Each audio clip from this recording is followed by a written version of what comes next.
Kecelakaan maut yang melibatkan KRL Komuter Line dengan truk tangki Pertamina di perlintasan Pondok Betung, Bintaro, Jakarta Selatan, Senin 9 Desember 2013 kemarin, masih menyisakan duka yang mendalam. Di balik tragedi ini terselip kisah unik. Sehari setelah kejadian tragis itu, seorang pria misterius berkostum Kamen Rider RX Bio tiba-tiba hadir di lokasi kecelakaan maut.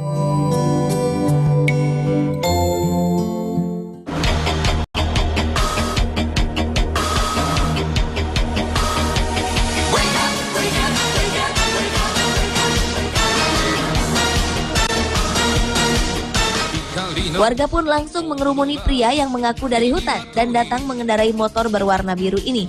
Sosok Kamen Rider RX Bio, tokoh Satrianan Gagah Berani itu sontak menyedot perhatian anak-anak yang menyambutnya dengan sorak gembira. Di sana, sosok Kamen Rider duduk di atas motornya dan dengan sabar meladeni anak-anak kecil yang ingin bercengkrama dengannya. Dia kemudian turun dari motornya lalu melihat-lihat lokasi kejadian. Anak-anak membuntuti Satria ini. Namun ketika ditanya identitasnya, pria itu menolak membeberkannya. Selain dipuja, kehadiran Kamen Rider ini juga menuai olokan dari bocah-bocah SD yang mengatakannya sebagai pahlawan kesiangan. Meski demikian, pria itu tetap acuh dan meninggalkan lokasi setelah melihat-lihat sekitar 10 menit.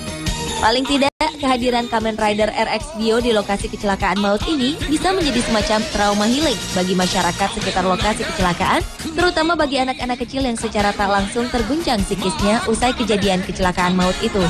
Menurut sebuah sumber, pria berkostum tokoh pahlawan ini adalah pria bernama Breda. Ia merupakan seorang pilot pada sebuah maskapai penerbangan.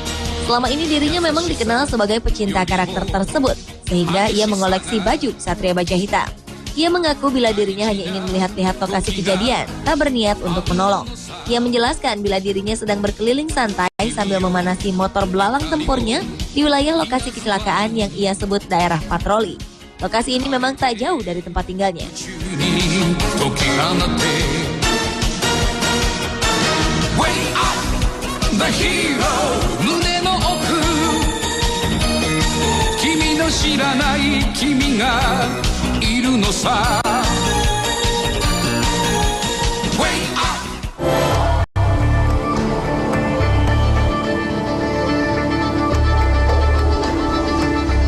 Ini kuasa Tuhan.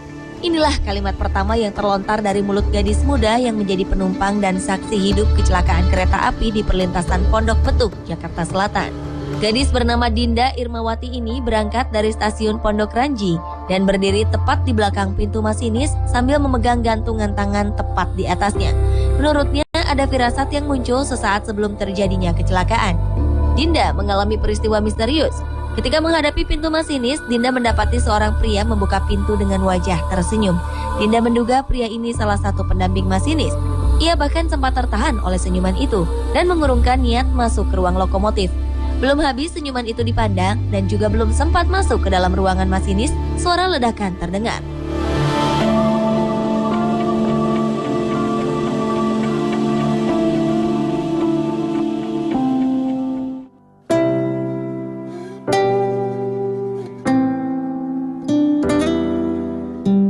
Di sisi lain, Sofyan Hadi, teknisi kereta api Naas berusia 21 tahun ini, disebut-sebut menjadi salah satu pahlawan dalam tragedi Bintaro 2. Mungkin Sofyan hanyalah orang biasa, namun keberaniannya menyelamatkan penumpang dan merelakan nyawanya sendiri melayang dalam kecelakaan maut mengharumkan namanya. Sofyan yang saat itu berada di kabin masinis bersama masinis Darman Prasetyo dan asisten masinis Agus Suroto bergegas keluar ruang masinis saat terlihat bahaya menghadang. Sofyan meminta para penumpang di gerbong paling depan untuk mundur ke belakang karena kereta akan menabrak truk tangki yang berada di tengah lintasan kereta. Dalam hitungan detik waktu yang tersisa, di tengah penumpang yang sulit bergerak karena gerbong khusus wanita amat penuh, Sofyan melihat anak kecil di gerbong ini. Ia langsung membawa anak itu bergeser ke gerbong belakang dan sempat mundur hingga gerbong ketiga demi menyelamatkan anak yang tak dikenalnya itu. Saat itu bisa saja Sofyan berdiam diri di gerbong ketiga karena menyadari tabrakan tak dapat terhindarkan. Namun ia justru kembali ke kabin masinis untuk memperingatkan para penumpang. Saat itulah tabrakan dahsyat pun terjadi. Api berkobar melalap kabin masinis dan gerbong pertama kereta hingga menewaskan Sofyan dan kedua rekannya seketika. Jasad mereka pun ditemukan bertumpukan di kabin masinis.